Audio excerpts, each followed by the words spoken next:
Blaming the high cost and shrinking space of the Los Angeles Convention Center, the governing body of E3, then called the IDSA, moved the show to Atlanta for its third year in 1997. This was an interesting decision because virtually no game companies were close by and everyone had to travel to get to the show. With nearly 40,000 attendees, things would have been much more pleasant in Atlanta if the air conditioners were cutting the heat and humidity. Boy, is she hot.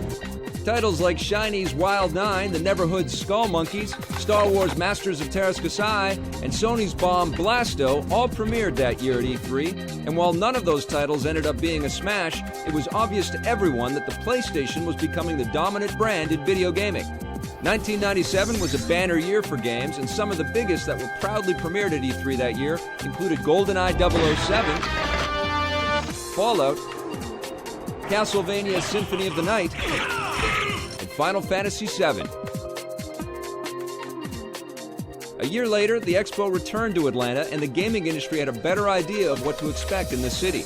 The Atlanta parties were becoming as legendary as the heat of the city, and it was IDOS, not Sony, that brought the house down in those days. 1998 proved to be a seminal year for games, and so E3 98 will forever be associated with great memories. Titles like Metal Gear Solid, The Legend of Zelda Ocarina of Time. Yeah, we think Zelda 64 could well be the biggest game ever. I first imagined the world of Link and Zelda many years ago. My goal was to make a place for players that would be very different from the real world. The Nintendo 64 lets me realize this goal better than ever before. Thief the Dark Project, Grim Fandango, Gran Turismo. I am here with Kazunori, who is the creator of Gran Turismo Racing. Everyone's calling this the best racing game ever of all time. Tekken 3, StarCraft, Panzer Dragoon Saga, Baldur's Gate, and Half-Life. They all came out in 1 year.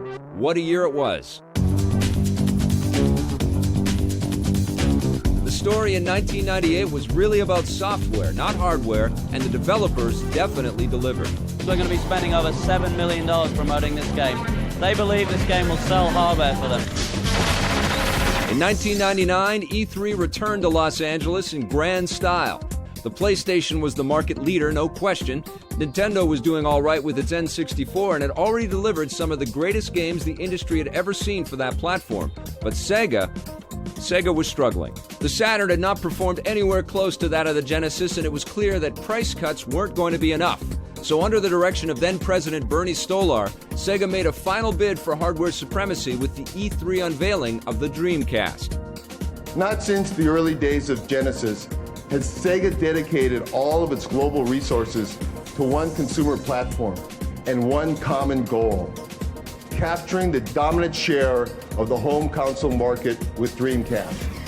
I remember when, am I dating myself, when Sega Dreamcast came out. And I remember that year at E3 they had a big booth and it was all blacked out. And so, you know, I felt very special to actually get behind the closed doors and see the Dreamcast. So that was very exciting. Sony, meanwhile, was already readying a response at E3 99 as they unveiled early, nearly photorealistic imagery of a new Gran Turismo that they were promising would be possible on the PlayStation 2. Even Nintendo was touting their technical prowess for the successor to the Nintendo 64, which they codenamed the Dolphin. While Dolphin hardware will be extremely powerful, it will not be expensive. It will retail at a mass market price for home video game systems. The best-looking games of E3 99 definitely belong to the Dreamcast platform, however, as Sega showed the world what next-gen sports would look like. And Namco was readying one of the best fighters of all time with their Dreamcast exclusive Soul Calibur. Nintendo had Rare's Perfect Dark and one of my favorites, Jet Force Gemini, to promote, and Sony had the first Siphon Filter and the first Ape Escape going for it. On the PC front, an unequaled space shooter called Free Space 2 was debuted. So were the ubiquitous Quake 3 Arena and the first Unreal Tournament. This was also the launch year for EverQuest. Overall, the software of E3 1999 couldn't quite compete with the outstanding games from the previous year, but E3 was back in Los Angeles, and the thunder of looming game console launches was keeping this expo the mecca for game enthusiasts around the world. As E3 and the game industry was entering the new millennium, every one of the attendees at E3 1999 was positive of one thing: we hadn't seen anything yet.